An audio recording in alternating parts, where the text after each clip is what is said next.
제가 말씀드리기 전에 우리 정홍중 목사님께서 함께 사역하고 또 귀한 이런 찬양을 이렇게 하는 우리 한 분이 같이 오셔서 이 시간에 잠시 소개해드리고 또 찬양하는 시간 또 갖고 하는 시간을 잠시 갖도록 하겠습니다.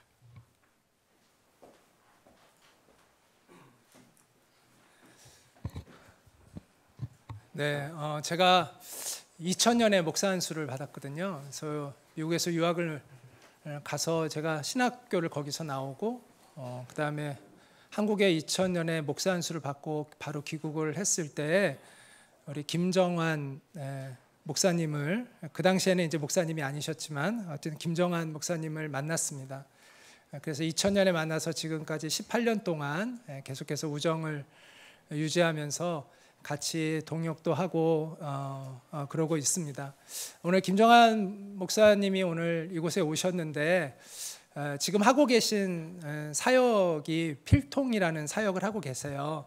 그래서 그 사역이 어떤 사역인지 좀 설명해 주시고 또 찬양 사역자이기도 하세요. 그래서 우리 김정환 목사님이 직접 작사 작곡한 노래를 또 찬양을 또 해 주실 예정입니다. 우리 김정환 목사님 나오실 때 여러분이 큰 박수로 환영하면 좋겠습니다. 네, 박수로 환영하겠습니다. 네, 안녕하세요. 김정환입니다. 영상을 먼저 함께 보시겠는데요. 3개월 전에 시리아 난민 아이들을 만나기 위해 터키와 레바논에 다녀왔습니다. 그 장면을 보신 뒤에 계속 소개해 드리도록 하겠습니다. 영상 부탁드리겠습니다.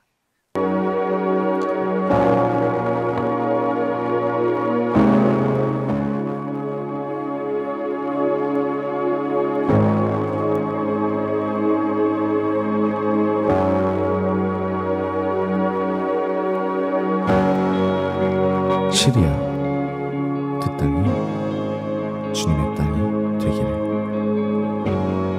그 땅의 영혼이 예수의 얼굴을 보기를. 전쟁과 가난과 기근이 아닌 평화와 위로가 가득하기를. 한 영혼 한 영혼이 모여 그리스도의 몸이 되기를.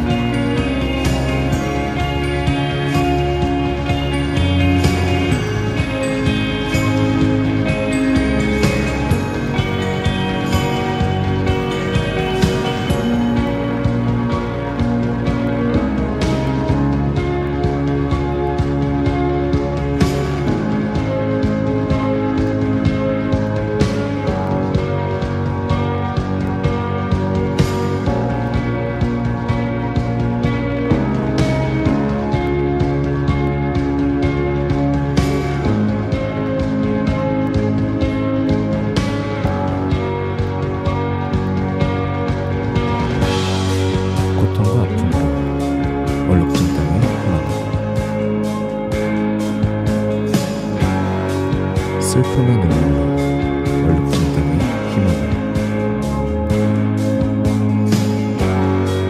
아픔에 미소 짓는 아이들에게 사랑을. 슬픔에 미소 짓는 사람들에게 사랑을.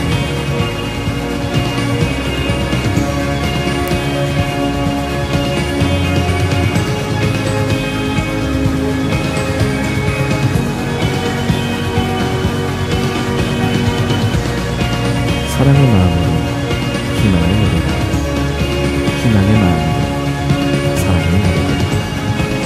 주님, 그들을 향해 동력을 베푸소서. 주님, 이 아이들에게 사랑을 베푸소서. 크리스마스 포 시리아, 시리아 땅의 희망, 그리고 사랑을. 네, 여기까지 보여주시면 되겠습니다. 네, 3개월 전 다녀왔는데요. 최근에 뉴스에서 보셨 분도 계실 텐데 시리아의 전쟁이 계속 되어지고 있습니다. 전쟁이 멈춰지는 것뿐 아니라 그 상처를, 가족을 잃거나 이웃을 잃은 그 상처를 위로하는데 많은 관심과 기도가 필요합니다. 한번 기억해 주시고요. 우리 PPT 한번 같이 보시겠습니다. 필통 미니스트리, 필통 선교회란 이름으로 활동하고 있습니다. 보시다시피 필이 통하다 의 뜻이 있는데요. 필통의 뜻은 무엇이냐면요, 첫 번째는 학용품을 담는 통입니다.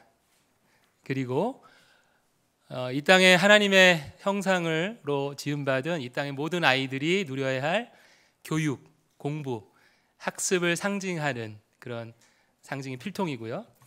세 번째, 필이 통하다. 마음이 통하다 있고요. 반드시 필, 하나님의 사랑은 반드시 통한다. 이런 뜻을 갖고 있습니다. 이게 제가 저희 이제 아이가 만든 필통 하나 들고 왔는데요. 이렇게 필통의 그림을 그려서 이 안에 학용품과 간식, 이런 선물을 넣어서 전 세계 아이들에게 전하고 있습니다. 다음, 대략 제가 부교육자 시절부터 해서 한 6년 차 되고 있는데요. 한 5천여 개 이상의 필통을 보내왔습니다. 보시면 태국, 필리핀, 또 우간다, 인도, 캄보디아, 남수단, 그리고 에티오피아, 도미니카, 알바니아, 말라이, 시리아, 난민까지 여러 한 15개 나라의 필통을 보내오고 있습니다. 이 사진은 3개월 전에 레바논에 갔을 때 단 한 명의 청년을 위해서 공연을 했습니다. 원래는 그 학교에 있는 학생들 전체와 함께 공연하려고 했는데, 이 아이가 그레이스라는 아이인데요, 대학생인데 2년간 암 투병 중에 있습니다. 그래서 그 친구 한 명을 위해서 저희가 공연을 했어요. 너무나 마음이 이렇게 그 아이를 생각할 때 참 하나님 마음이 참 긍휼한 마음을 느꼈는데요. 근데 이 사진은 뭐냐면, 최근에 저희한테 사진을 보내줬는데 그때 공연한 장면을 이 친구가 보면서 즐거워하고 있는 장면을 보내줘서 필통은 우리 서로의 만남을 기억하는 그런 통로다. 그래서 이름이 그레이스예요. 레바논에서 기독교인들이 있습니다. 그러니까 무슬림들이 많죠. 기독교인이고 아버님도 목사님이신데 갑작스런 이 질병으로 인해서 힘들긴 하지만 또 하나님이 어떻게 역사하실지를 바라보면서 그레이스의 모습을 또 기억을 합니다. 필통을 보내던 중에 이 학생, 이 친구의 이름은 남수단이라고, 거기도 전쟁으로 많은 국민들이 우간다의 난민 촌에서 살고 있습니다. 이 친구의 이름이 안조요. 필통을 주고 있는데 이름이 안조요. 저도 처음에 웃었어요. 근데 이름의 뜻을 들었는데, 조요란 뜻이 샬롬, 평화란 뜻이래요. 근데 안조요는 평화가 없다, 그런 뜻이라고 합니다. 제3세계 아이들, 특히 여자 아이들이 커가는 일은 결코 쉽지 않습니다. 그리고 전쟁이나 이런 분규에 있는 여성 아이들, 굉장히 어려운 일들 많이 당합니다. 그래서 그 고통스러운 삶이 느껴지면서 이 안조요란 이름이 참 가슴 아프게 다가왔습니다. 그 아까 90대 10이라고 위에 숫자가 쓰여 있잖아요. 이게 어떤 숫자냐면, 전 세계에서 하루에 10불, 10,000원 정도를 내가 빌려 쓰던, 현금이 없어도 쓸 수 있는 그런 수준에 있는 사람이 10% 정도에 밖에 불과하다고 합니다. 나머지 90%의 사람들은 그런 것을 마련할 전혀 어떤 준비가 안 돼 있는 가난한 삶을 살고 있고요. 옷이 필요하고 먹을 게 필요한 남수단 이 안조요에게 왜 필통을 주었을까요? 그것은 다음 장면에서 또 한번 확인하실 텐데, 이건 제가 필리핀 세부의 어떤 섬에 가서 우리 아이들하고 찍은 사진이에요. 학교가 그 안에 이제 중학교까지밖에 없어요. 그래서 고등학교를 가려면 섬을 나가서 공부를 해야 되는데 거의 그렇게 하지 못합니다. 왜냐하면 그 비용이라든지 그걸 할 전혀 여력이 안 되기 때문에요. 위에 있는 99대 1은 어떤 숫자일까요?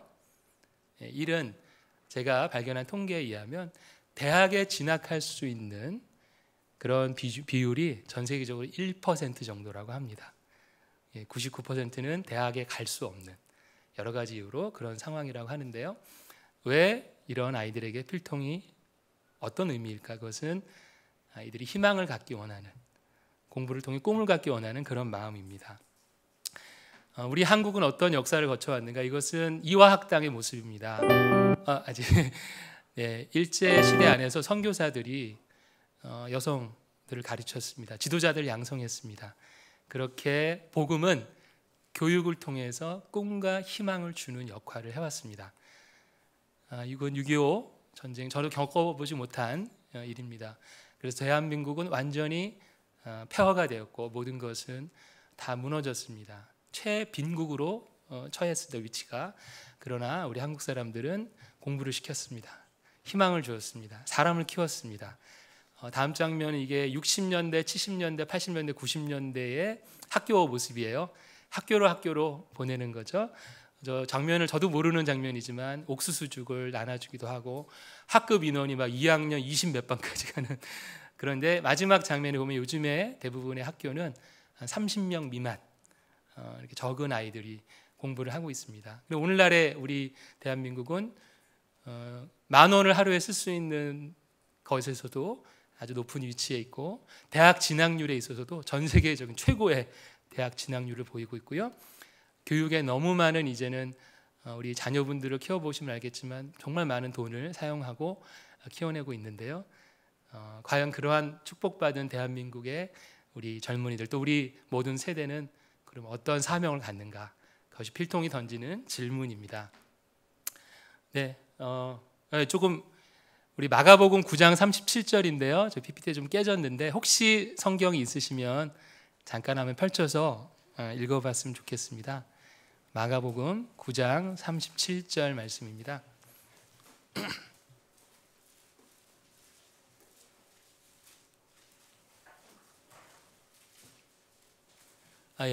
앞에서도 이렇게 보여주시는데요. 마가복음 9장 37절 다 찾으셨으면 한번 읽겠습니다. 시작.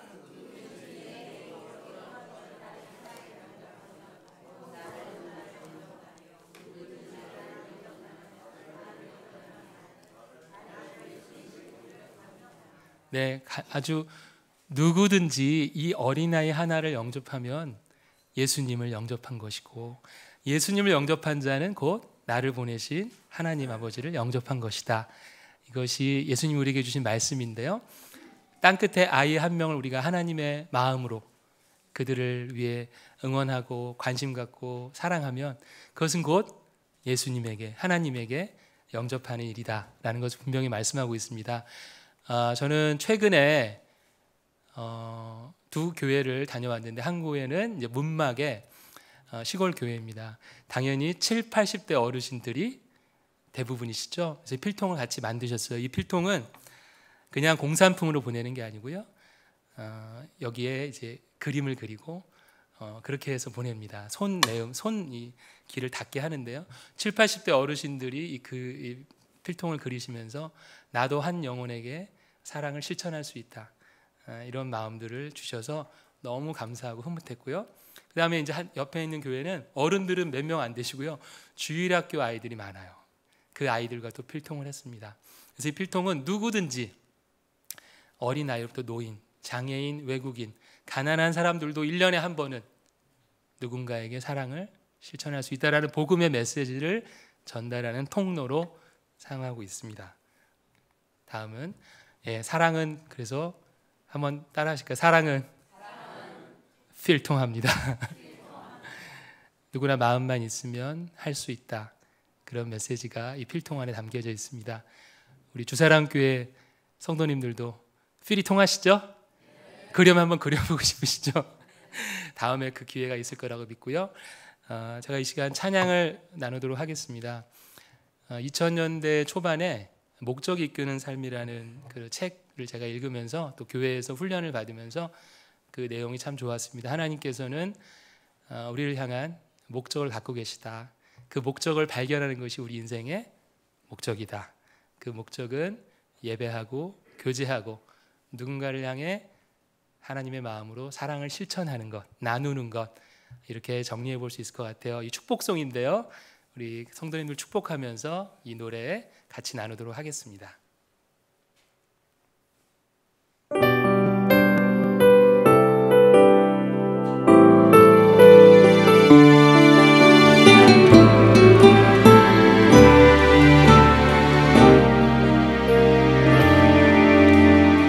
당신이 태어나기 전부터 하나님은 당신의 삶을 계획해 놓으셨죠.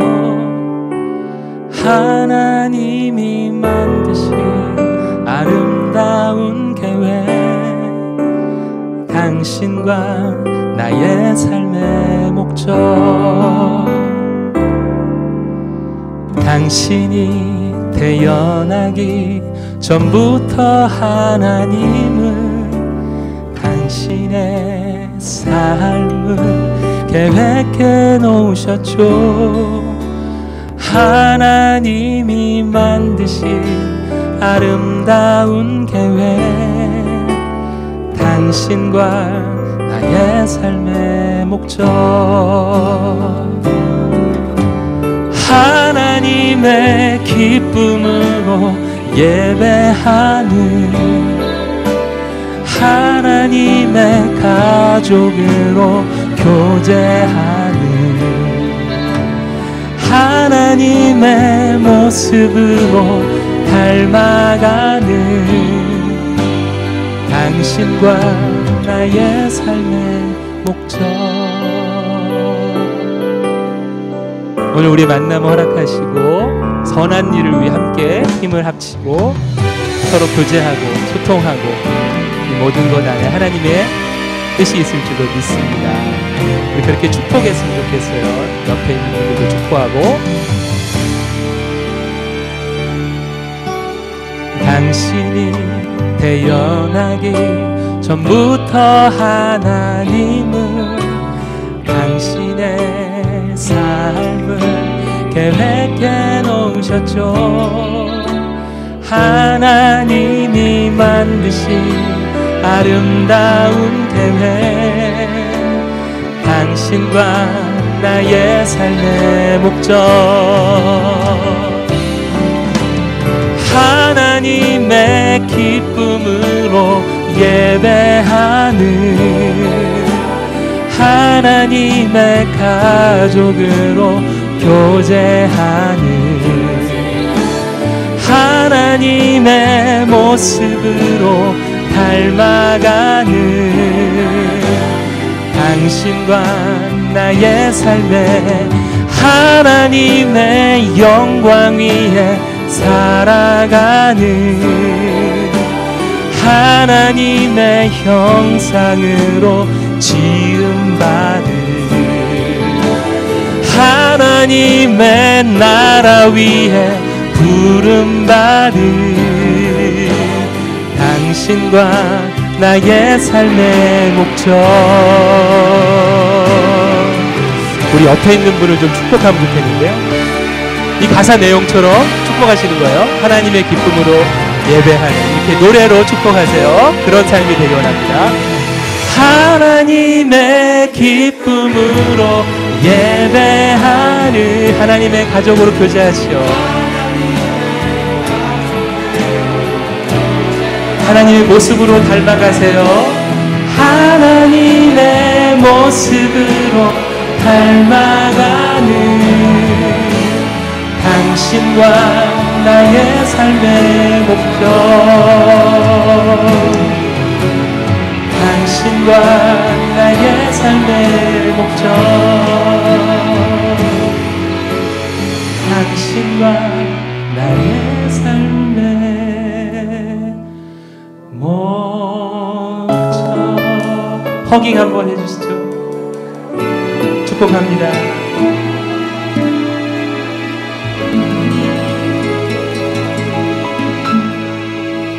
김필통 목사, 김필통 인사드리겠습니다. 감사합니다.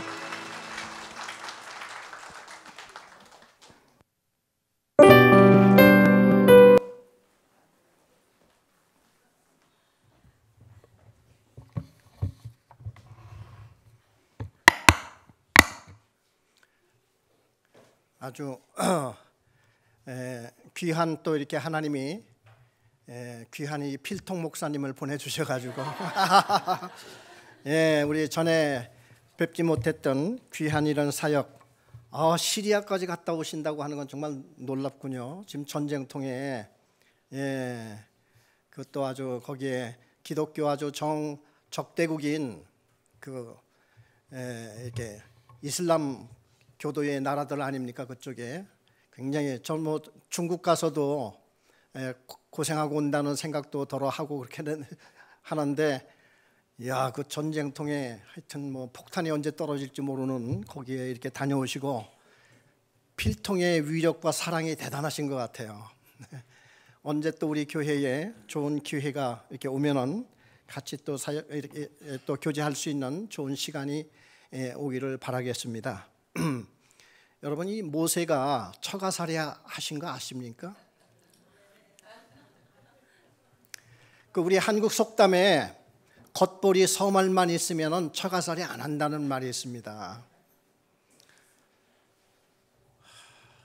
모세가 어떤 사람입니까? 모세가 왕궁에서 40년을 최고의 엘리트로, 또 궁중에서 최고의 학문과 또 가장 뛰어난 이런 무술을 닦은 사람이 모세였습니다.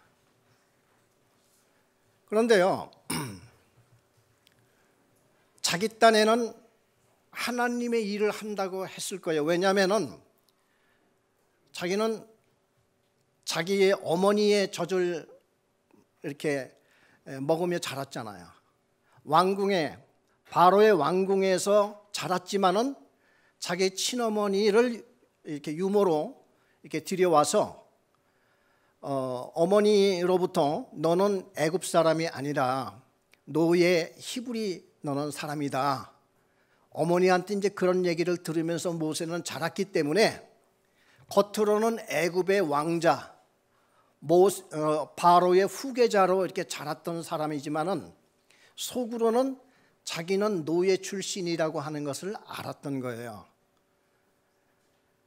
하루는 자기 민족이 노예 생활하고 하는 그런 현장을 이렇게 시찰을 하고 있었는데, 애굽 청년이 자기 히브리 민족을 막 두드려 패는 것을 보고 분에 못 이겨서 쫓아가서 그 애굽 사람을 몇 번 쳤는데 죽었어요. 이건 보통 사람이 아닙니다. 이 애굽에서 궁중에서 무술을 닦은 사람이었기 때문에 어디를 치면은 어디가 급소인지를 안 거예요. 그래서 한두 번 쳤는데 이 사람이 죽었어요. 그래서 얼른 모래에 파묻고, 그래도 자기의 그 히브리 민족을 위해서 선의의 지금 싸움을 싸우고 있지 않습니까? 모세는 나름 하나님의 일을 하고 있어요. 하나님이 기뻐하시는 일을 하고 있어요. 그렇지만은 하나님하고는 정반대의 길을 가고 있는 거예요. 자기는 하나님의 일이라고 했지만은 하나님이 보실 때는 그게 하나님의 일이 아니었어요. 그래서 당연히 거기에서 히브리 노예가 애굽 청년한테 얻어맞을 때에 모세가 나타나서 그 애굽 사람을 쳐 죽였으니까 이 히브리 사람은, 자기 동족 히브리 이 사람은 모세한테 얼마나 고마워했겠어요. 굉장히 이제 고마웠을 걸로 알고 있는데, 그 다음날 모세가 또 나와서 보니까 이제는 히브리 그 노예 출신들끼리 붙어가지고 또 싸운단 말이에요. 그러니까 모세가 얼마나 답답하겠어요. 그래 모세가 가서 야 이놈들아, 애굽 사람한테 두드려 맞는 것도 너희들 분하지 않냐? 너희들끼리 왜 여기서 또 치고받고 이렇게 하냐? 하고 이 모세가 이제 훈계를 이렇게 하니까 어제 자기를 말려주었고 그랬던 이 청년이 모세한테 대드는 거예요. 어제 애굽 사람을 쳐 죽이더니만 이제 나를 죽이려고? 이야, 모세가 얼마나 충격을 받았을까요? 모세는 여기서 찔끔하고 이거 보통 일이 아니구나. 그래 살인자라고 하는 것이 이제 자기는 꼼짝없이 살인자가 되었구나 하는 것을 생각을 해보니까 모든 꿈, 모든 희망, 이 모든 것이 한순간에 사라지고 앞이 캄캄한 거예요. 그래서 모세는 나이 40에 한참 잘 나가는 때에 순간적으로 망한 거예요. 인생이 쫙 망했습니다. 그리고 미디안 광야로 갔는데 이드로라고 하는 그 양치는 집에 뭐 어디 먹고 잘 데가 없으니까 그 집에 들어가서 양을 쳐주는데 그 집의 큰딸 십보라라고 하는 이 여자하고 결혼을 해서 그 집에서 40년을 삽니다. 처가살이죠. 모세는 그 호화로운 궁궐 생활이 하루아침에 완전히 급변해서 꿈에도 생각하지 못했던 이러한 광야에 들어가서 그야말로 노숙자 비슷한 이 생활을 하는데 모세가 나중에요 구수 여인하고 그 썸띵이 있어서 스캔들로 드러났던 사실을 아십니까?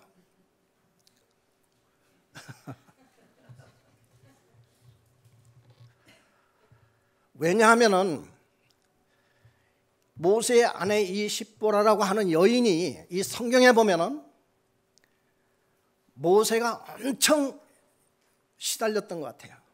이 여자한테 꽉 잡혀 살았던 것 같아요. 근데 심지어 어느 성경학자는 모세는 자기 집에 처갓집에 들어가기 싫어서 맨날 양을 몰고 외지로 다녔다고 하는 말까지 있습니다. 자, 그래서 오늘 몇 군데 성경을 읽어보고 모세가 어떻게 하나님의 종이 되었고 하나님께서 어떤 훈련을 시켰는가, 그리고 오늘 우리가 갖고 있는 이 환경이 나의 탓이 아니라 하나님께서 만들어주신 환경이라는 사실을 말씀드리려고 합니다. 여러분, 지금 여러분이 갖고 있는 이 환경과 여러분이 살고 있는 환경은 여러분이 기구한 운명이 아닙니다. 하나님께서 여러분들한테 주신 이런 환경입니다. 이 환경 속에서 여러분들은 어떻게 하나님의 뜻을 발견하고 내가 나가야 할 방향을 생각해야 할 시점에 와 있다는 사실을 말씀드리고 싶습니다. 우리 다 같이 출애굽기 4장 22절부터 보겠습니다.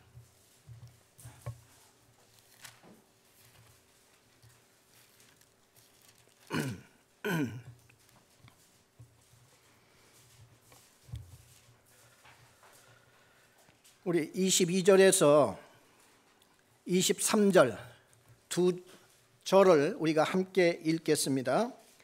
너는 바로에게 이르기를 여호와의 말씀에 이스라엘은 내 아들 내 장자라. 내가 내게 이르기를 내 아들을 보내주어 나를 섬기게 하라 하여도 네가 보내주기를 거절하니 내가 내 아들 장자를 죽이리라 하셨다 하라 하시니라. 이 말은 하나님이 모세에게 너는 지금부터 바로에게 가서 너희들이 지금 쓰고 있는 이 히브리 민족 너희들 노예는 하나님의 장자야, 하나님의 아들들이야, 하나님의 자식들이니까 내가 이제 내 아들을 불러서 시내산에 가서 거기에서 하나님께 영광 돌리고 제사 드리는 것을 하려고 그러니 너희들은 내 아들을 내놔라. 모세한테 가서 바로한테 이 말을 전하라는 거야. 만약 너희들이 내 아들 내 장자 이스라엘을 내놓지 않으면은 내가 애굽에 너희 장자들을 죽일 것이다. 이 말을 전하라. 이 얘기예요. 그래 이제 모세는 하나님의 그 막중한 그 될 법하지, 인간적으로 생각할 때 이건 죽은 목숨이에요. 갔다가 이거 그 바로가 단칼에 죽이지 않으면은 정말 이상할 정도의 이런 어마무시한 말도 안 되는 이 얘기를 갖고 가는 겁니다. 그래 모세는 애초부터 이건 안 된다라고 하나님께 몇 번 말씀을 드렸어요. 그리고 나중에는 다른 사람을 택해 주세요. 안 됩니다, 저는. 그리고 모세는 궁중에서 40년 살 때하고는 달라요. 이제 미디안 광야에서 40년을 살았는데 무슨 생활을 하면서 살았는가 하니 처가살이하면서 사느라고 남자의 기는 다 빠졌어요. 처가집에서 맨날 밥 먹을 때마다 머리 숙이고 먹었을 겁니다. 그리고 자기 처제들과 자기 마누라에게 맨날 그 구박받으면서 그렇게 살았을 거예요. 왜냐하면 뭐 오고 갈 데도 없고 친척도 없고 어디 뜨내게 지나가다가 들어와서 참 이렇게 대릴사 위에 지금 이렇게 들어와 있는데 모세의 처지가 그렇잖아요. 그러한 생활을 40년간 했다는 거예요. 40년간. 그러니까 모세의 지금 입장은 어떤지 알겠죠. 그때 하나님이 부르신 거예요. 모세야, 너는 지금부터 이제 애굽의 바로한테 가서 이스라엘 민족은 내 장자이니까 내 장자를 내놔라. 너희들이 만일 이스라엘 하나님의 장자 이스라엘 민족을 내놓지 않으면은 하나님께서 애굽에 너희 장자를 죽인단다. 그 말을 하려고 가는 겁니다. 이때 집을 나서서 가는데 자기 와이프하고 두 아들 네 식구가 보따리 하나 싸고 나귀를 하나 끌고 이제 애굽을 향해서 가는 거예요. 가는데 이제 길에서 노숙을 해야 되지 않겠습니까? 뭐 하루에 다 갈 수는 없으니까. 그래서 밤에 들에서 잠을 자는데 하나님이 갑자기 모세를 죽이려고 하는 거예요. 모세가 막 열이 막 펄펄 끓고 곧 죽게 생긴 것 같아요. 하나님은 안 보이잖아요. 그러니까 모세 그 아내 십보라가 그냥 그 건장했던 자기 남편이 막 지금 곧 죽게 생겼어요. 너무 놀래서. 그런데 이 십보라가 딱 생각할 때에 마음에 한 가지 걸리는 게 있어요. 자기 두 아들을 낳았을 때 모세는 난 지 8일 만에 할례를 행하자고 했거든요. 원래 그 남자 아이들은 할례를 행하려면 난 지 8일, 그때는 통증도 잘 모르고 또 통증을 이렇게 해도 뭐 바로 지나가는 아마 가장 적절했던 그때인 모양이에요. 그래 아브라함 이후에 모든 이스라엘 민족, 이스라엘 가정에서는 아들을 낳으면 8일 만에 할례를 행하도록 해야 되겠어요. 했어요. 이게 하나님과의 약속이에요. 나는 너희들의 하나님이고 너희는 내 백성이다 하는 약속이에요. 얼마나 귀한 약속입니까? 그거를 아들을 낳으면 모든 그 아들들에게 할례를 행하도록 그렇게 한 거예요. 그런데 미디안 광야에 살았던 이 십보라라고 하는 여자는 그런 거 모르고 산 여자예요. 그런데 모세가 그냥 빈털털이 아무 힘도 없고 백도 없고 가족도 없고 돈도 없는 뜨내기 같은 이런 남자를 데릴 사위로 지금 받아들였는데 아들을 낳으니까 뭐 할래? 야, 그런 건 너 어디서 그런 걸 배웠는지는 모르지만 우리는 그런 건 몰라. 어디 우리 귀한 아들을 뭐 그런 상스러운 얘기를 해. 그래서 아마도 이 십보라라는 여자 때문에 모세는 아들을 낳고도 아들을 둘을 낳고도 할례를 행하지 못했던 것 같아요.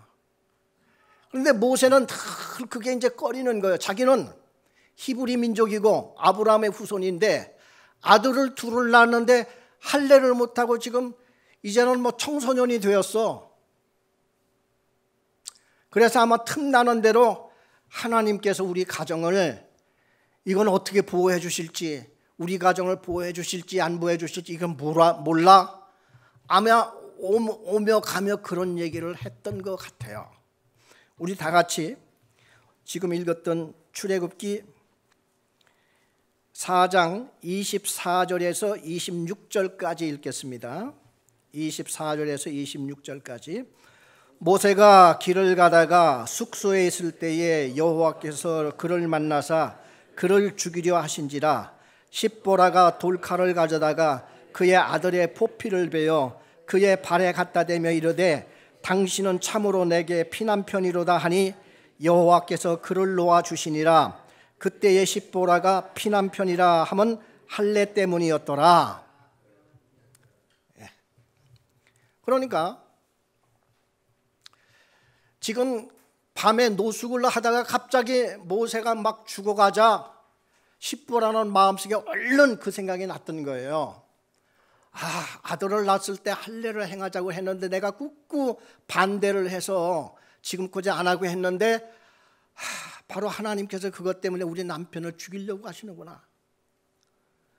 그러니까 얼마나 지금 이 여자가 당황했겠어요. 어쩔 줄을 모르고 지금 뭐 다른 방법은 없어요. 그리고 그 다른 칼이나 그런 걸 쓰면은 그 쇠독이라고 하는 게 있기 때문에 항상 할례를 행할 때는 돌로 된 그 돌칼 같은 거 이거로 할례를 행하게 됩니다. 그러니까 생식기의 끝을 이렇게 조금 이게 잘라버리는 거예요. 그런데 생각해 보세요. 청소년이 되었어요. 아들 둘이. 갑자기 할례를 행하자고 하니 얘네들이 어떻게 생각하겠습니까? 어떤 경황에 이르렀겠어요? 말도 안 되잖아요. 그럼에도 불구하고 이 십보라가 얼마나 당황하고 코너에 몰렸던지 아빠를 살리려면 이걸 해야 된다. 그러면서 거기에서 두 아들을 놓고 얼마나 힘들고 어려움에 다다랐겠어요. 그래서 그것을 억지로 행해서 거기에서 그걸 자기 남편한테 집어 던지면서 할례를 행한 거예요. 그러니까 아버지 모세가 싹 살아났어요. 그런데 이상하게요, 애굽에 들어가서 모세가 바로와 막 10가지 재앙을 가지고 싸우고 그럴 때에 모세의 아내 십보라라는 이름이 안 나옵니다. 전혀 없어요. 내 생각에는 그날 그렇게 곤욕을 치르고 그 다음날 아무리 생각해도 견딜 수가 없어, 이 여자가. 그래서 두 아들을 데리고 돌아가지 않았나. 그러니까 모세의 환경이 그랬어요. 그래 모세는 출애굽기에 보면은 자기 아내가 안 나옵니다. 이 하나님의 일을 할 때에 가장 하나님의 일을 할 때도 얼마나 스트레스를 많이 받고 또 얼마나 어려운 점들이 많겠어요. 그리고 특별히 하나님의 종들이라고 하는 것은 외롭습니다. 왜냐하면 교인들은 교인들끼리 다 터놓고 얘기할 수가 있지만은 목회자는 교인들한테 털어놓고 할 수 있는 얘기가 많지 않아요. 그러니까 이제 집에 와서 부인하고 얘기를 해야지 돼. 그런데 집에 오니까 모세에게는 부인이 없어. 이런 생활이 이제 지나가는 겁니다. 그런데요, 나중에 뭐 10가지 재앙을 하고 온갖 뭐 하나님의 큰일을 막 하면서 나중에는 이스라엘 민족들이 애굽에서 나오잖아요. 나오고 시내산에서 또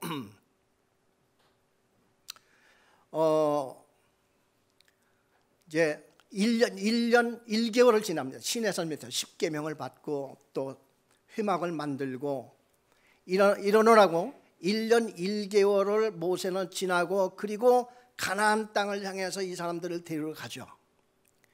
데리고 가다가 가나안 땅에 가니까 이 이스라엘 민족이 여기는 또 못 들어간다고 뻗댕기잖아요.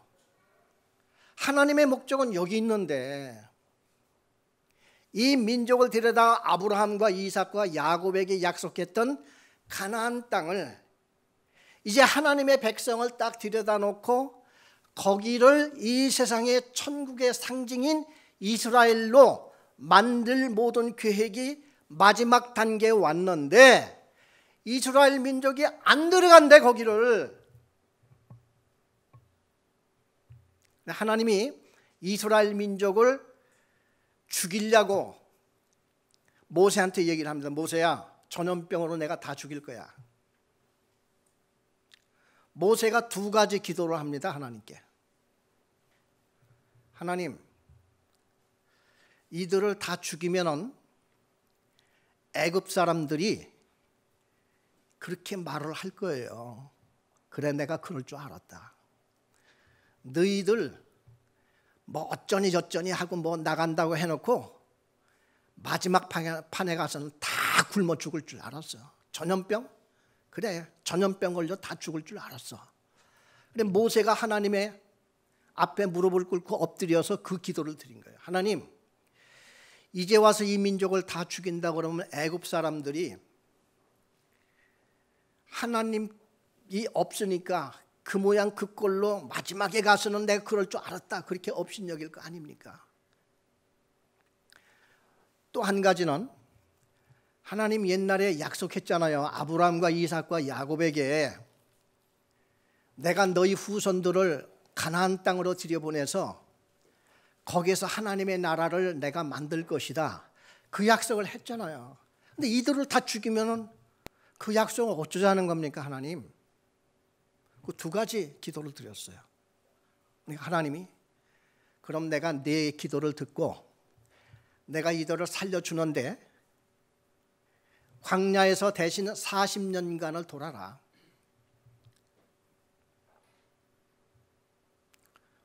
왜냐하면 가나안 염탐을 40일 동안 했거든요. 그걸 하루를 1년으로 계산해서 40년 동안 그 광야 생활을 하거라. 40년간 광야 생활을 하는데 하나님이 두 가지 목적이 있었어요. 첫째는 1세대들을 광야에서 다 죽이는 거야. 전염병으로 안 죽였던 너희들 모세 때문에 내가 뒀는데 기회를 주고 충분한 내가 기회를 줬음에도 불구하고 너희들이 끝끝내 불신앙으로 가고 믿음으로 나가지 못하는 민족은 한계점에 와서 하나님의 심판 멸망이 있다는 사실을 알려주는 거예요. 그래, 너희들은 가나안 땅 앞에서 못 간다고 뻗은길 때 내가 죽이고 싶었지만은 모세의 기도로 너를 살려주었으니 대신 가나안 땅에 들어가서 너희들은 다 죽어. 가나안 땅에 40년 동안 살아남은 사람은 여호수아 갈렙과 거기서 태어난 사람, 또 가나안 땅 문 앞에서 철없이 있었던 어린아이들 뿐만이 살아 들어간 거예요. 1세대들은 가나안 땅에서 다 죽었습니다. 하나님께서는 광야 40년 동안 그걸 행하셨고요. 또 한 가지는 2세들 교육시키는 거예요. 2세 교육. 무엇으로 교육을 시켰는가 하니 만나와 물로 교육을 시킨 겁니다. 그래, 하나님께서는 항상 무언가 하나님의 계획이 있어요. 그렇기 때문에 우리가 하나님의 뜻하고는 상관없이 나가고 하나님의 일을 한다? 이거는 언제나 괴로움과 고난의 연속만 올 거예요. 아무 열매가 없고. 그래서 늘 우리는 하나님의 일을 잘하건 못하건 간에 먼저 행해야 될 것은 하나님의 말씀이 어디 있으며 하나님이 오늘도 나에게 하시고자 하는 일이 무엇인가, 이거부터 우리는 갖지 못하면은 하나님의 일이라고 하는 것은 결국 내 목적을 이루고 내 계획을 이루어 갈 뿐이에요. 제 목회 생활이 40년이 넘습니다. 30년간은 그렇게 몸부림쳐 왔어요. 내가 성공해 보려고 했어요. 목회로 인해서. 될 듯 하면서 30년이란 세월이 다 지나가 버리고 끝났어요. 마지막으로 내가 한 가지 하고 싶었던 일이 있어요. 말씀 전하고 싶더라고요. 그래서 중국을 갔더니 눈에 탁 띄었어요. 신학도 하지 않은 아줌마들이 목회하는 현장을 제가 갔는데 그분들이 제 손을 붙잡고 한 가지 소원을 얘기한대요. 목사님, 우리는 성경을 어디 가서 배울 때도 없고 가르쳐 주는 사람도 없어요. 목사님, 우리에게 오셔서 성경 말씀 좀 가르쳐 주세요. 하나님이 창세기를 우리에게 주신 이유는 하나님이 창세기를 통해서 우리에게 하고 싶은 말이 있을 거 아닙니까? 그것 좀 가르쳐 주세요. 설교하고 싶어요. 와, 제가 그 말을 들었을 때에 야, 정말 하나님의 음성이 막 꽂히는 것 같아요. 바로 내가 약속했죠. 1년에 2번은 오겠습니다. 그때 이후에 하나님의 이끌림을 받아서 오늘 여기까지 제가 서 있는 거예요. 그런데 모세는 지금 와이프가 없잖아요. 광야 생활을 이제 시작을 했어요. 어느 날 장인 어른이 나타났어요. 그리고 자기 마누라와 2 아들을 데리고 왔어요. 광야에. 자, 우리 민수기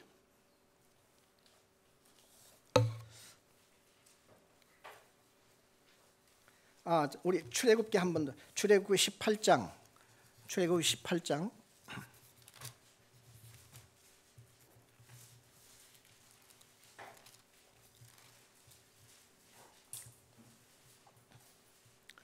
(5절) (6절) 우리 다 같이 출애굽기 18장 5절 6절을 다 같이 한 음성을 읽겠습니다. 모세의 장인 이도로가 모세의 아들들과 그의 아내와 더불어 광야에 들어와 모세에게 이르니 곧 모세가 하나님의 산에 지친 곳이라. 그가 모세에게 말을 전하되 내 장인 나 이도로가 내 아내와 그와 함께한 그의 2 아들과 더불어 내게 왔노라. 예. 그러니까 모세의 아내 십보라는 그 전에 막 할례 아들 행하고 했을 때 그때 이후에 다시 친정으로 돌아갔던 것 같아요. 그래서 지금 시간의 세월이 얼마나 흘렀는지는 모르지만은 이제 나타난 거예요. 이제. 그런데 여기 와서도 이 부인이 이 여인이 얼마나 대가 셌는지는 모르지만은 또 안 나타나요. 또 더 이상 이 아내는 성경에 안 나타납니다. 그러니까 모세로서는 얼마나 자기 가족 2 아들과 함께 그리고 자기 옆에 아내가 있어서 정말 그 광야 생활을 할 때에 그래도 가족들이 있으면은 가족들끼리 그래도 서로 위로하며 살아갈 수 있잖아요. 모세는 항상 자기 숙소에 들어가면은 혼자예요. 그런데 이런 지도자잖아요. 일이 얼마나 많습니까?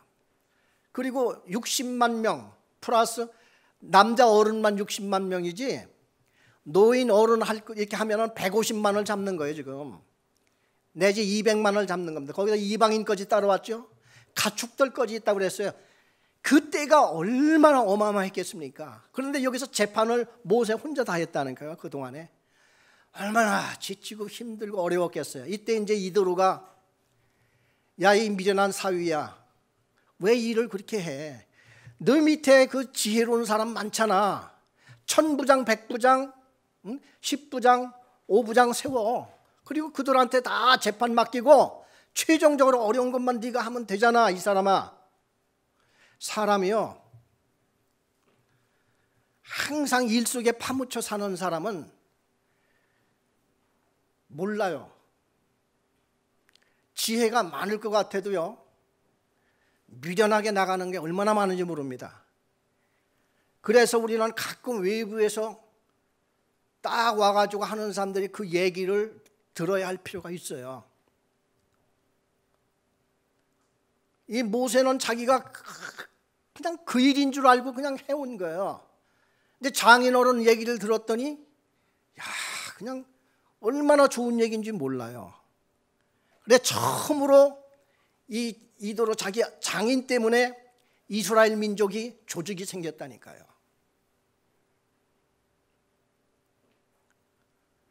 그런데 모세가 마침내 지금 썸씽이 일어난 겁니다. 자기의 그 숙소, 이제 그때는 다 장막이죠. 텐트에 누가 밥을 해놓는 사람이 있나, 아니면 뭐 옷가지를 정리해 주는 사람이 있나, 그 중에는 충성파 여인이 있었던 것 같아요. 거기 이스라엘 또 여인도 아니야. 얼굴이 까무잡잡한 구수 여인이라고 하면 이디오피아 사람이야. 저기 그 구수, 그 아프리카 사람이에요. 이디오피아 여인이 모세의 호레비가 일하는 걸 볼 때 그냥 측은해서 견딜 수가 없었던 것 같아. 그래 모세가 그냥 나가서 일할 때에 그 숙소에서 그냥 막 쓰레기 더미 같은 냄새나는 그곳에서 이 여인이 빨래도 하고 나름대로의 음식도 뭐 좀 이렇게 해놓고 등등의 일을 했던 것 같아요. 우리 다 같이 민수기 12장을 가보겠습니다.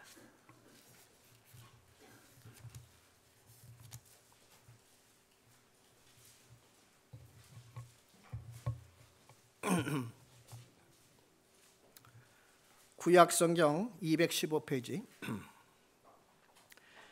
민수기 12장 1절을 다 같이 읽겠습니다. 모세가 구수 여자를 취하였더니 그 구수 여자를 취하였으므로 미리암과 아론이 모세를 비방하니라. 지금 이제 큰 문제가 일어났습니다. 이 모세도 이런 훌륭한 양반이 이 구수 여인과 같이 이제 합방을 하게 된 거야.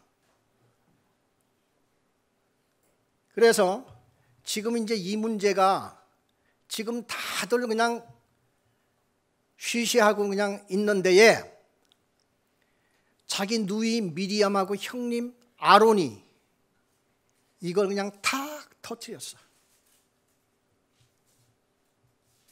그래가지고 모세가 이제 이 코너에 몰렸습니다.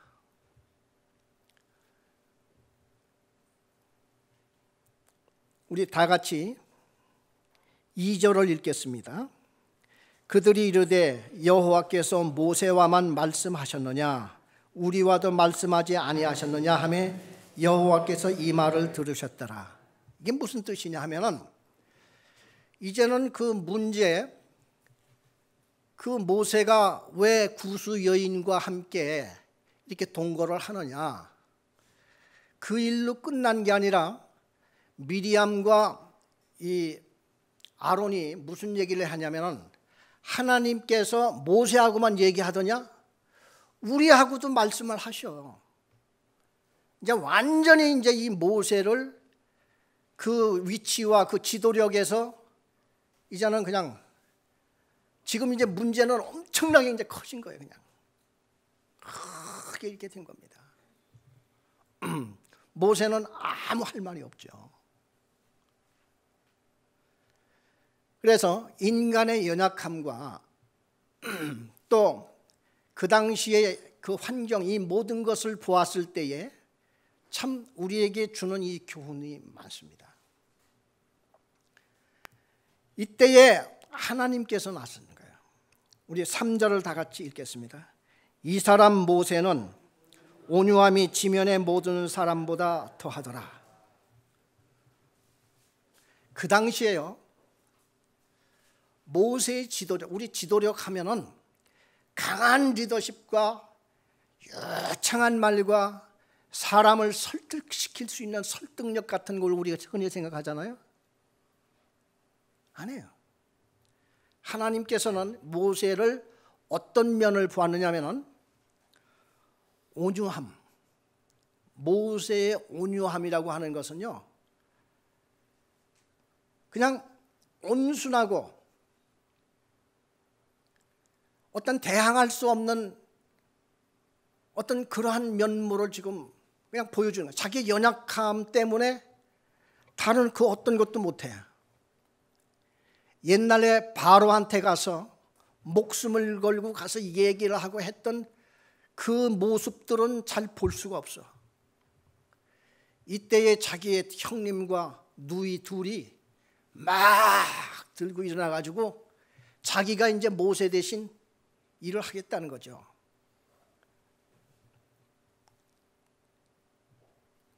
우리 다 같이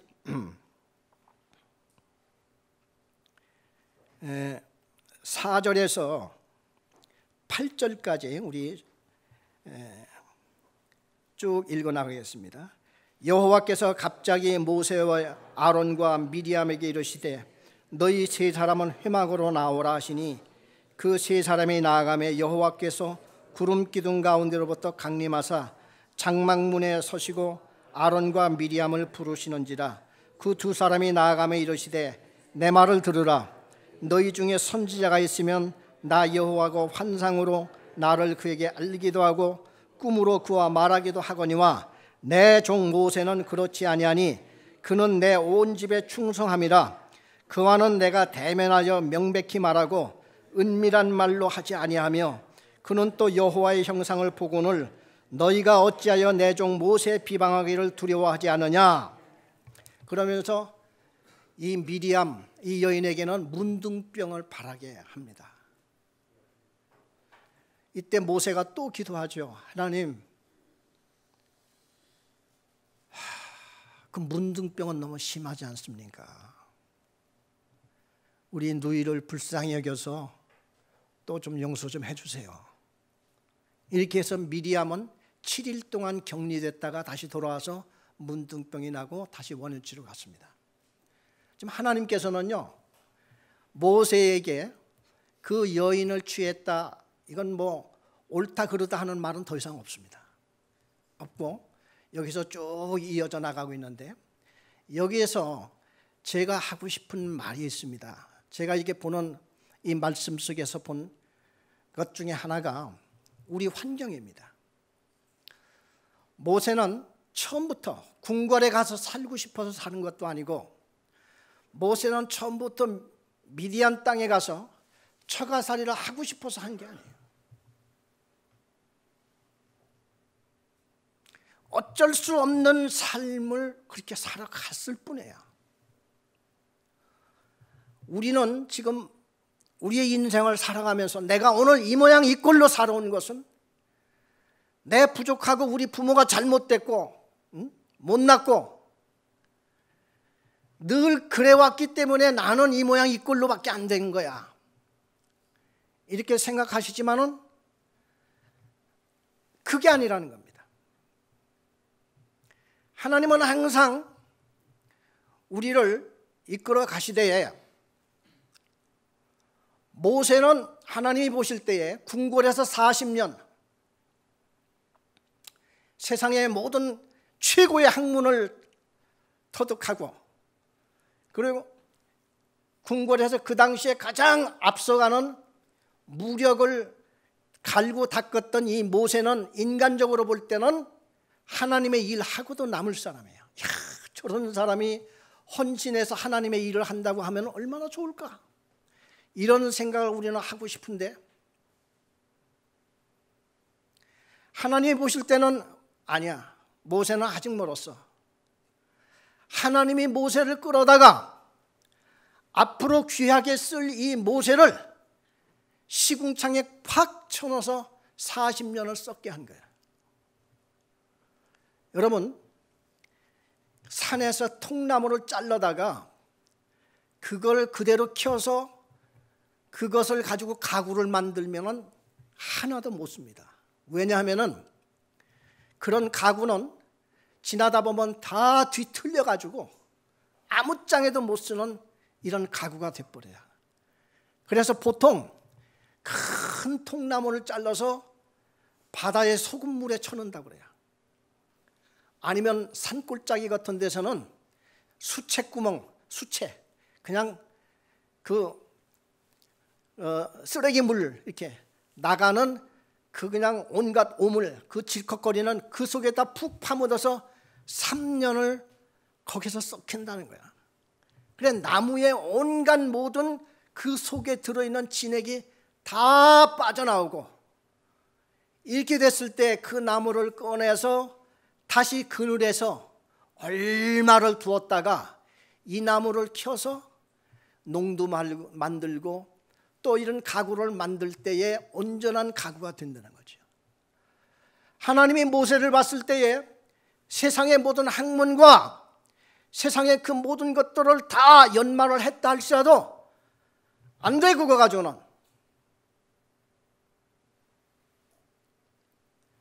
우리 많은 신학생들과 목회자들도 마찬가지예요. 신학 공부를 마치고 목회 현장에 갔을 때에 제가 그랬거든요. 야, 이제는 한번 해봐야지. 열심히 희생. 정말 우리 집사람이 그때를 생각하면은 나를 지금도 많이 원망을 해요. 결혼을 하지를 말든지 애를 낳지를 말든지 대책이 있어야 될 거 아니에요. 대책. 나는 그것도 모르고 오늘 설교를 끝나고 집에 가서 여보, 나 오늘 설교 어땠어? 말을 하네요. 한참 있다가 오늘 설교 주제가 뭐예요? 주제. 결론이 뭡니까?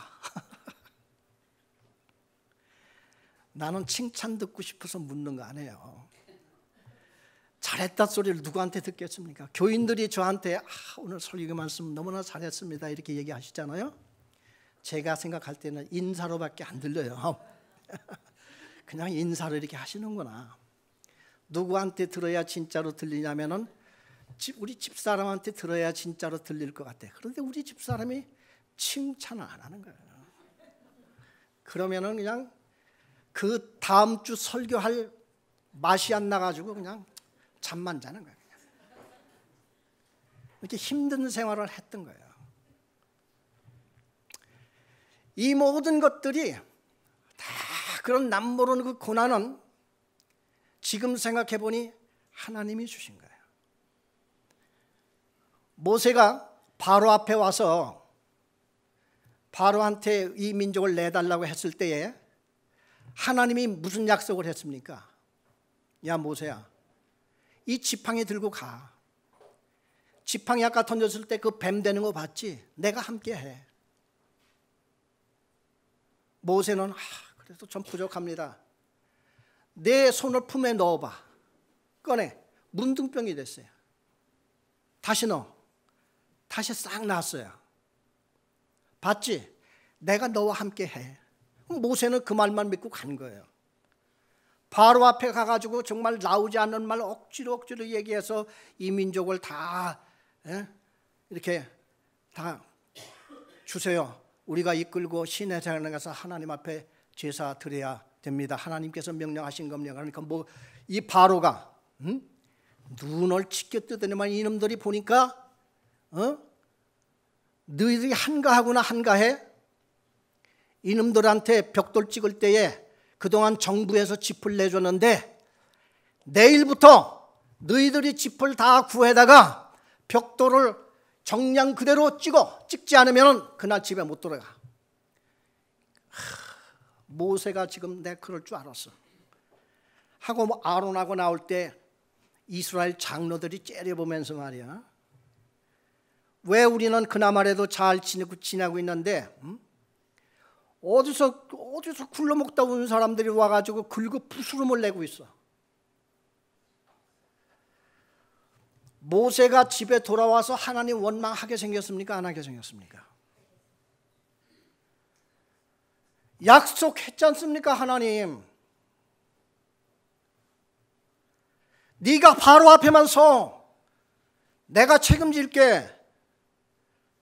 책임은커녕 하나님 그냥 무슨 숨소리도 안 나. 바로 앞에서 얘기하고 나올 때까지도 하나님 그림자도 안 보여.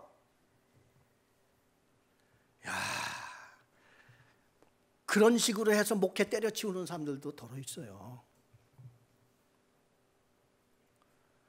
안 되는 거예요. 배운 대로도 안 되고 성경대로도 안 되고 계획대로도 안 되고 내 믿음대로도 안 되는 거예요.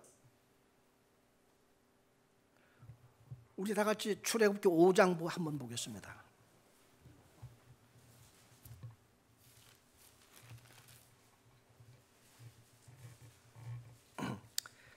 출애굽기 5장 22절 23절까지 22절 23절을 다 같이 한 음성으로 읽겠습니다. 모세가 여호와께 돌아와서 아뢰되 주여 어찌하여 이 백성이 학대를 당하게 하셨나이까? 어찌하여 나를 보내셨나이까? 내가 바로에게 들어가서 주의 이름으로 말한 후로부터 그가 이 백성을 더 학대하며 주께서도 주의 백성을 구원하지 아니하시나이다. 그랬죠? 모세가 얼마나 기가 막혔겠어요. 땅이 다 꺼지고 믿음대로 나가면 될 줄 알았거든. 주의 말씀대로 하면 될 줄 알았거든요. 안 되는 거예요. 어떻게 해야 될까요? 이럴 때는 주께서 뭐라고 대답하시는지 우리 한번 보겠습니다. 6장 1절 한번 보겠습니다. 출애굽기 6장 1절 다 같이 읽겠습니다. 여호와께서 모세에게 이르시되 이제 내가 바로에게 하는 일을 네가 보리라. 강한 손으로 말미암아 바로가 그들을 보내리라. 강한 손으로 말미암아 바로가 그들을 그의 땅에서 쫓아내리라. 하나님의 응답이 오기를 이제 내가 바로에게 하는 일을 네가 보리라. 처음부터 보여주시던지 하지 뭐 이제 보리라고 보여 이게. 그러니까 이제 열통 터지는 거예요. 이제 이걸 내가 또 언제까지 참고 기다려야 되는 거야. 이게 우리 믿음으로 나가는 사람들이 첫 번 맞이하는 고난입니다. 자, 우리가 여기서 한 가지 생각해야 될 게 있어요. 하나님의 일에 우리 순종하고 나가잖아요. 나의 방식과 나의 뜻을 다 계획을 세웁니다. 천만에요. 그건 나의 뜻이에요. 나의 계획이에요. 하나님은 그것도 말하라 이거야. 내가 나타날 때, 내가 응답할 때까지 너는 내 할 일을 그냥 해. 그거거든요. 권투 선수가 1라운드 가서 하나님이 함께 하니까 1라운드에서 완전히 KO 펀치 나가지고 챔피언 될 거를 하나님하고 기도하고 약속하고 이렇게 해가지고 갔어요. 하나님은 1라운드에서 KO 시킨다는 얘기는 안 했어. 그런데 이 선수는 자기 착각에 빠진 거야. 하나님이 계시는데 1라운드면 됐지 무슨 2라운드야. 근데 하나님의 계획은 10라운드까지 가는 거야. 10라운드에 가서 KO 시키는 거야. 지금 이제 이거의 차이가. 그런데 이 선수는 그걸 몰라. 하나님이 함께 하시는데 누가 이겨? 야, 너 나와.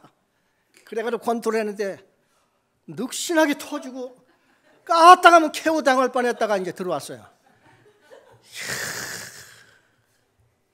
이게 뭐냐? 완전히 주님 앞에 속았어 이제. 주님 앞에 이제 속아가지고 이거를 내가 나가야 좋을지 안 나가야 좋을지. 그래 이제 2라운드에 나갔어. 2라운드에는 하나님의 역사가 일어나겠지. 두 번째 나가서 또 죽도록 얻어맞았어. 3라운드에 희망을 걸었어. 또 안 나타나. 이제 이런 식이야. 그런데 이제 모세는 그 다음부터 조금씩 보이기 시작합니다. 이게 이제 하나님의 인도하심에 이제 따라 나가는 거야. 자기가 이끌어 나가던 모든, 자기가 주도하던 모든 것들을 다 이제는 포기를 하고 그때부터 주님이 하는 모든 그것을 보면서 나가는 거야. 사람이요, 어느 사냥꾼이 오리 사냥을 나가는데 그 옆에 처음으로 따라 나가는 청년이 자기도 따라 나겠다고 그 사람 사냥꾼 차를 타고 옆에서 같이 나가는 거야. 그런데 사냥꾼은 가면서 오리를 10마리 이상을 발견한 거야. 저기도 있네, 저기도 있네. 그런데 이 청년은 아무리 봐도 오리가 안 보이는 거야. 안 보여. 어디 있다고 하는데도 아무리 봐도 안 보이는 거예요. 사람이요. 온전히 내가 주님께서 함께 하시고 이렇게 했을 때는 하나하나 우리의 목표물이 보이기 시작을 합니다. 하나하나 보이기 시작하는 거예요. 그런데 내 의도와 내 목적을 갖고 나가는 사람은 아무리 봐도 하나님의 일이 안 보여. 안 보여. 뭘 해야 좋을지 몰라요.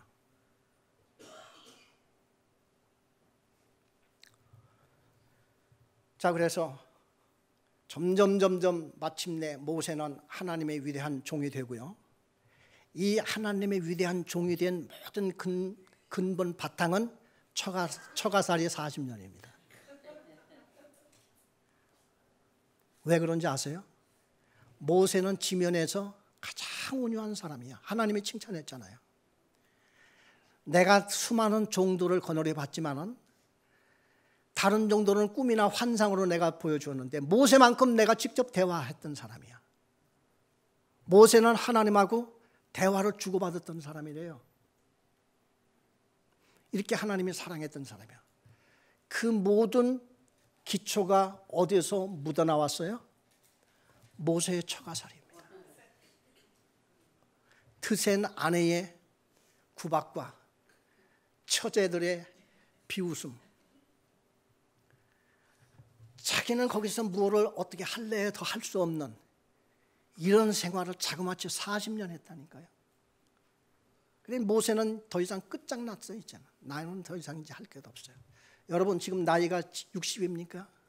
70입니까? 80입니까? 상관하지 마세요. 하나님은 지금부터 작은 것 하나로부터 함께 하신다고 하면은 여러분 그걸 쫓아가세요.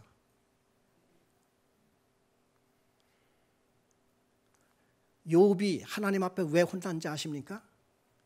친구들 셋이 와가지고 욥을 막 조지는 거예요. 그냥 네가 이 모양 이 꼴로 된 것은 죄를 안 졌으면 이럴 일이 없어. 숨겨놓은 죄가 있어. 넌 모세가 가만히 생각해 보니까 이게 뚜껑 열려. 야, 너희들이 위로하러 왔으면 위로나 하고 가. 내 너희들 애초부터 너희들 볼 마음 없었어. 너희들이 왔지. 그런데 너희들이 뭐 나 회개해? 그래, 내가 하나님 앞에서 의로운 사람은 없다. 나도 하나님 앞에서 온전치 못해. 그러나 솔직히 말해서 너희들보다 낫다 내가. 응? 내가 너희들보다 못한 게 뭐 있어? 잔소리하지 말고 가. 그러니까 친구가 가만히 있다가 야 듣자 하니까 너 너무하구나. 야 욥아, 네가 이 모양 이 꼴 당한 것은 연기가 그냥 나는 법은 없다. 먼지가 왜 지상에서 치솟느냐? 거기는 사람이 뛰든지 말이 뛰기 때문에 먼지가 나는 거야. 너희 집안에 이런 우환이 있고 너희 열남매가 한 번에 죽어? 네가 그런 무서운 죄를 감춰놨기 때문에 그래. 모세가 이거 욥이 이게 들으니까 이건 미치고 막 그냥 환장하겠어요. 그래가지고 욥이 그냥 뚜껑이 열린 거 그래가지고 38장까지 싸워 나가는 거예요. 4장부터 38장까지. 하나님이 나선 겁니다.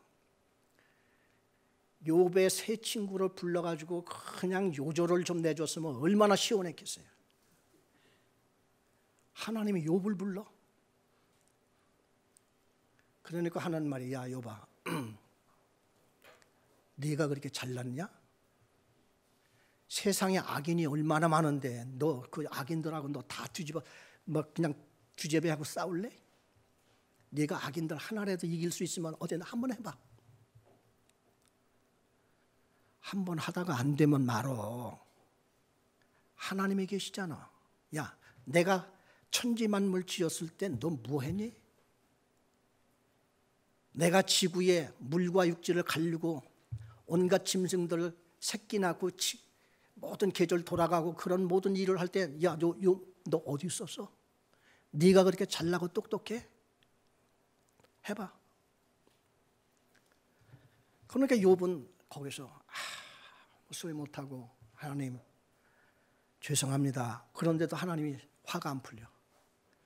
그러면서 38장, 49장, 39장, 40장 막 욥을 막 그냥 하나님이 치는 거야. 이게 우리 믿는 자들이요. 뭐냐 하면은 왜 싸우기를 싸워서 될 일 없거든요. 한두 마디 해서 얘기 안 되면 말어. 하나님 앞에 맡겨. 하나님이 신원해 주시리라 하는 말이 나와요. 데살로니가전서 4장에 보면은 신원이라고 하는 말이 punishment such all sins. 그러니까 하나님께서 이러한 죄를 저지르는 사람들을 하나님이 벌하시리라 하는 말이 신원하시리라. 우리는 내가 그냥 야단치지 않고 내가 한마디 하지 않으면 저 사람 안 고칠 것 같아서 얘기하잖아요. 안 된다는 거야. 하나님이 하신다는 거야. 내가 안 하면 하나님께서 그냥 저 사람은 그냥 10년, 20년, 30년 저대로 그냥 버릇 못 고치고 갈 것 같은 염려가 들죠. 그따구 소리 하지 말라 이거야. 하나님이 너를 시원해주고 그 사람을 시원하고 할 이것이 다 있으니까 하나님이 심판하실 거야. 너 지금 하나님이 심판하시는 거 안 믿냐? 그거거든요. 그래 우리는 지금부터요. 우리는 하나님이 하시는 그 일을 바라보고 나가야지. 힘들고 어렵고 내 주변에서 통하지 않는 사람 때문에 시험 받거나 여러분 그 사람들 때문에 방해받지 마세요. 절대 방해받지 마세요. 오히려 그 사람에게도 이쁜 면이 있어요. 화합하고 나가세요. 모세는 지상에서 가장 온유한 사람이라고 했습니다. 여러분 많은 고난 받으시고 지금 여러분 환경이 어렵습니까? 받으세요. 하나님께서 주신 환경이십니다. 기도하겠습니다.